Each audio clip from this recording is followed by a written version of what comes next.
1월 13일 수요일 하나님께서 주시는 말씀은 마태복음 1장 18절부터 25절까지입니다. 봉독을 합니다. 예수 그리스도의 나심은 이러하니라. 그의 어머니 마리아가 요셉과 약혼하고 동거하기 전에 성령으로 잉태된 것이 나타났더니 그의 남편 요셉은 의로운 사람이라 그를 드러내지 아니하고 가만히 끊고자 하여 이 일을 생각할 때에 주의 사자가 현몽하여 이르되 다윗의 자손 요셉아 내 아내 마리아 데려오기를 무서워하지 말라. 그에게 잉태된 자는 성령으로 된 것이라. 아들을 낳으리니 이름을 예수라 하라. 이는 그가 자기 백성을 그들의 죄에서 구원할 자이심이라 하니라. 이 모든 일이 된 것은 주께서 선지자로 하신 말씀을 이루려 하심이니 이르시되 보라 처녀가 잉태하여 아들을 낳을 것이요 그의 이름은 임마누엘이라 하리라 하셨으니 이를 번역한즉 하나님이 우리와 함께 계시다 함이라. 요셉이 잠에서 깨어 일어나 주의 사자의 분부대로 행하여 그의 아내를 데려왔으나 아들을 낳기까지 동침하지 아니하더니 나음에 이름을 예수라 하니라. 아멘. 예수님의 족보를 우리가 어제 보았지요. 오늘은 예수님의 탄생 과정을 보여주고 있습니다. 18절이 참 중요하죠. 같이 또 읽어봅니다. 18절 시작. 예수 그리스도의 나심은 이러하니라. 그의 어머니 마리아가 요셉과 약혼하고 동거하기 전에 성령으로 잉태된 것이 나타났더니 눈에 띄는 부분이 뭡니까? 동거하기 전에 성령으로 잉태되었다.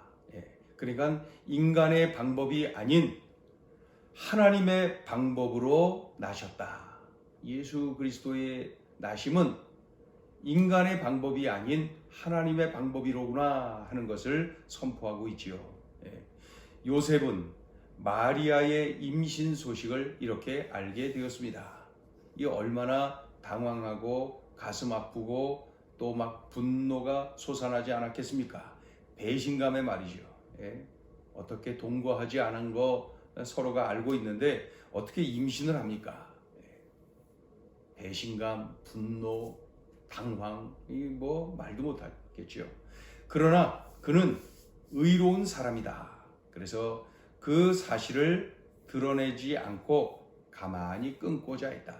만약에 떠벌리고 다니면은 이 마리아는 동네 사람들한테 돌 맞아 죽어요. 그 당시에 관습 아닙니까? 그러니 뭐 돌 맞아 죽지 않도록 하기 위해서 그래도 한때 사랑했던 여인이고 그런데 어떻게 합니까? 그러니까 가만히 끊고자 하였다. 관계를 조용히 끊으려고 파혼을 하는 거죠. 그런데 그렇게 생각하고 있던 중에 요셉이 이제 꿈을 꿉니다. 꿈속에 이 천사, 주의 사자가 알려주지요. 20절을 읽어보세요. 20절 시작. 이 일을 생각할 때에 주의 사자가 현몽하여 이르되 다윗의 자손 요셉아 내 아내 마리아 데려오기를 무서워하지 말라. 그에게 잉태된 자는 성령으로 된 것이라. 마리아를 원망하지 말아라. 성령으로 잉태된 거야. 마리아를 원망하지 마. 그런 내용이죠. 그리고 뭐라 그래요? 21절을 보니까 아들을 낳을 것이다. 딸이 아니고 아들을 낳을 것이다. 이름을 예수라 지어라. 이름을 예수라 지어라. 그 예수라는 이름의 뜻은 자기 백성을 죄에서 구원할 구원자라는 뜻이라는 것이죠. 자, 이 모든 일을 하나님은 선지자 이사야를 통하여서 이미 말씀을 해 주셨어요. 그 이사야 선지자를 통해서 주신 말씀이 뭐예요? 처녀가 잉태하여 아들을 낳을 것이라. 처녀가 잉태하여 아들을 낳을 것이다. 그렇게 이사야 선지자를 통해서 말씀을 해 주셨거든요. 즉 하나님께서 인간의 몸을 입고 인간을 찾아오실 것이다. 이런 내용이죠. 죄 아래에 있는 인간은 하나님을 가까이 할 수가 없습니다. 그런데 하나님이 친히 인간의 몸을 입고 인간을 찾아오셨어요. 인간과 함께하고 싶으셔서 말입니다. 그러니까 우리 예수님의 이 땅에 오심, 이 성육신 사건은 임마누엘입니다. 함께하시는, 우리와 함께하시는 하나님. 하나님이 우리와 함께하고 싶으셔서 인간의 몸을 입고 인간을 찾아오신 거예요. 함께하고 싶으셔서. 임마누엘. 그래서 우리와 함께하시는 하나님이세요. 그 내용이 22절, 23절. 그러니까 구원하기 위하여 구원자로 오시고, 그렇죠? 우리와 함께하고 싶으셔서 임마누엘로 오신 것이죠.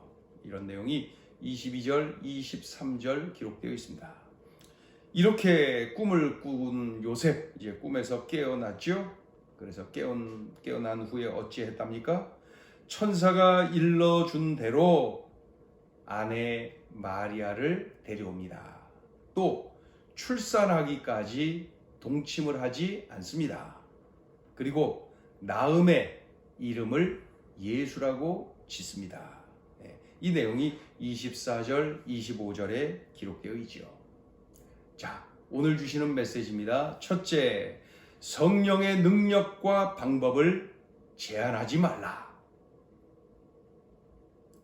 성령으로 잉태되었다. 이 말씀이 오늘 본문에 반복되어 있는 것을 볼 수 있죠. 성령으로 잉태되었다. 처녀가 임신을 했다고? 이렇게 동거를 안 한 여인이 임신을 했다고? 이건 인간의 상식으로는 받아들일 수 없는 거죠. 그러나 성령의 권능으로는 가능하다는 거예요. 그러니까 우리 인간의 상식이라고 하는 잣대, 인간의 지식, 경험이라고 하는 잣대로 성령의 권능, 성령의 그 무한하신 능력을 제한하지 말라는 거예요. 우리가 알아봤자 뭐 얼마나 알겠어요. 우리가 경험해봤자 얼마나 경험했겠어요. 우리의 이러한 지식, 경험, 상식 이런 것들로 성령의 권능을 제한하지 말아라. 성령의 방법을 제한하지 말아라. 그런 내용이죠. 또 이사야 선지자를 통하여서 예언을 했지요. 하나님의 뜻이에요. 하나님의 말씀이에요. 처녀가 잉태하여 아들을 낳을 것이다. 처녀가 잉태하여 아들을 낳을 것이다. 처녀가 잉태, 동거하지 않은 처녀가 잉태래. 이게 됩니까? 그리고 그 오래전에 그 선지자를 통하여서 이미 예언이 이렇게 되어 있어요. 이게 우리의 그 지식, 상식, 경험으로 이게 받아들일 수가 있겠습니까? 그러나 하나님이 그렇게 하셨다면 하신 거예요. 성령의 권능으로, 성령으로 되었다면 된 거예요.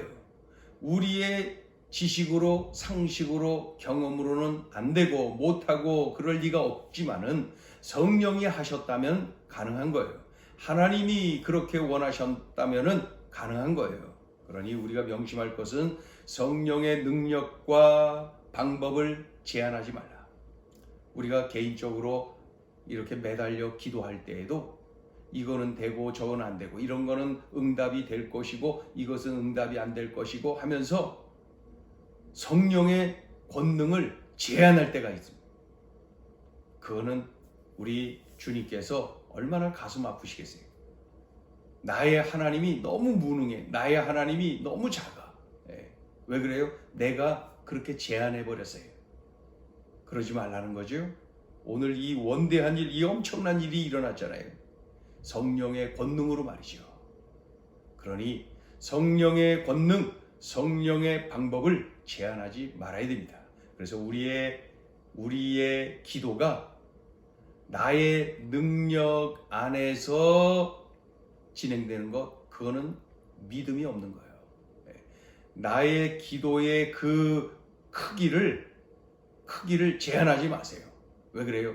나의 기도의 그 크기가 아무리 커도 말이죠. 전능하신 성령께서 역사하실 때에 얼마든지 가능하니까 말이죠. 그러니 성령의 권능과 방법을 제한하지 말아라. 이 말씀을 내 삶에 적용을 하세요. 나의 하나님이 너무 작은 것 아닙니까? 나의 하나님이 너무 무능한 것 아닙니까? 그거 내가 제한해서 그런 거예요. 오늘 주신 말씀 명심하여서 성령의 권능, 성령의 방법을 제한하지 마라. 믿음의 문제입니다. 자, 둘째 주시는 메시지입니다. 순종은 기적이요 축복이다. 오늘 24절을 본 말이죠. 같이 읽어볼까요? 24절 시작. 요셉이 잠에서 깨어 일어나 주의 사자의 분부대로 행하여 그의 아내를 데려왔으나, 밑줄을 이렇게 칠 수 있지요. 주의 사자의 분부대로 행하여, 주의 사자의 분부대로 행하여. 이 순종으로 인하여서, 이 요셉의 이 순종으로 인하여서 마리아가 살아요. 마리아는 동네 사람들한테 돌 맞아 죽을 수 있는 거예요. 그러나 마리아가 사는 거예요. 왜요? 이 요셉의 그 순종을 통해서 말이죠. 그 천사를 통하여서 하나님께서 다 알려주신 거죠. 그러니 그 말씀에 순종한 결과 마리아를 살립니다. 마리아 뱃속에 있는 그 아기를 살립니다. 또 메시아 탄생, 하나님의 구원 사역의 도구로 이 요셉이 쓰임받은 것이죠. 쓰임받는 인생을 산 것이죠. 감사하죠? 좋지요? 축복이지요? 이 순종의 결과입니다. 순종의 결과. 그런데 말이죠, 우리들은 이 또한 내 나름대로 막 이렇게 저렇게 구분을 하는 거예요. 그래서 요거는 순종하고 그거는 순종 안 하고 이런 식으로 말이죠. 우리가 명심해야 될 것은 참으로 내 상식으로 받아들일 수 없는 것, 받아들이기 힘든 것까지도 하나님의 뜻이라면, 하나님의 말씀이라면 순종을 살아내야 돼. 순종 외에는 답이 없다라는 그러한 믿음으로 우리가 살아야 됩니다. 순종의 크기가 나의 믿음의 크기입니다. 정말 순종하기 힘든 상황에서도 순종하는 것까지가 순종이에요. 순종하기가 너무너무 힘든 것까지도 순종하는 것이 순종입니다. 명심해야 되겠죠? 그 보면은 동거하지 않았는데 임신했어. 그런데 성령으로 잉태된 거야 라고 천사가 알려줘요. 근데 그것도 꿈속에서 알려줘. 이거 순종할 수 있겠어 이거? 그러나 이 요셉은 영적인 사람, 성령께서, 성령으로 태어난 거야, 성령으로 잉태된 거야. 그러 성령께서는 하실 수 있지. 이 믿고 순종하는 거예요. 받아들인 거예요. 그 결과 축복을 누리지요. 기적을 경험하지요. 그래서 오늘 이 요셉의 이런 모습을 보면서 24절 주의 사자의 분부대로 행하여, 주의 사자의 분부대로 행하여, 이 말씀을 명심해서 정말 순종하기 힘든 것까지도 하나님의 말씀대로 순종하여 순종의 삶을 사는 거예요. 그때 기적, 그때 축복. 오늘 본문뿐만 아니라 말이죠, 성경 사복음서에 보면은 그 많은 기적 사건이 일어나죠. 우리 주님께서 말씀을 하시고 누군가가 순종을 합니다. 그 뒤에 기적이 일어난 것을 볼 수가 있어요. 성경에 기록된 그 기적 사건 직전에 누군가의 순종이 있었어요. 그 엉뚱하게 들릴 수 있고 참 보일 수 있는 그러한 주님의 말씀 그대로 몸을 던져 순종합니다. 그 바로 뒤에 기적이 따라오는 것을 볼 수가 있어요. 축복을 누리는 것을 볼 수 있어요. 순종은 기적과 축복을 불러오는 것이에요. 기적이 어디 있느냐? 순종 바로 뒤에 있습니다. 순종 바로 뒤에 있습니다. 축복이 어디 있느냐? 순종 바로 뒤에 있습니다. 오늘 주신 이 말씀을 꼭 명심하여서 우리가 기왕 예수 믿는 것, 기왕 참으로 신앙생활 하는 것, 이렇게 살아야 되겠습니다. 요셉처럼 주의 사자의 분부대로 행하여. 이 말은 순종하기 정말 힘든 상황에서도 요셉이 순종하여, 그런 말씀이죠. 그 결과 기적, 축복을 누렸어요. 오늘 주신 말씀 명심하고 내 삶에 적용하고 이렇게 살아내야 되겠습니다. 기도합니다. 하나님, 주신 말씀이 귀하고 귀합니다. 우리 예수님 탄생 과정에서 우리들에게 들려주신 소중한 음성, 주여, 결국은 우리들의 믿음의 문제입니다. 우리들이 철저히 주님을 믿고 의지하고 성령의 권능을, 성령의 방법을 믿고 의지하고 주여, 주님의 뜻대로 몸을 던져 순종하는, 그리하여서 순종의 열매를 받아 누리는 우리의 삶이 되게 하여 주시옵소서. 오늘 주신 말씀을 삶에 잘 적용하여서 꼭 이렇게 살아내어서 이 말씀이 응하여지는 복을 누리게 하여 주시옵소서. 예수님의 이름으로 기도 올리옵나이다.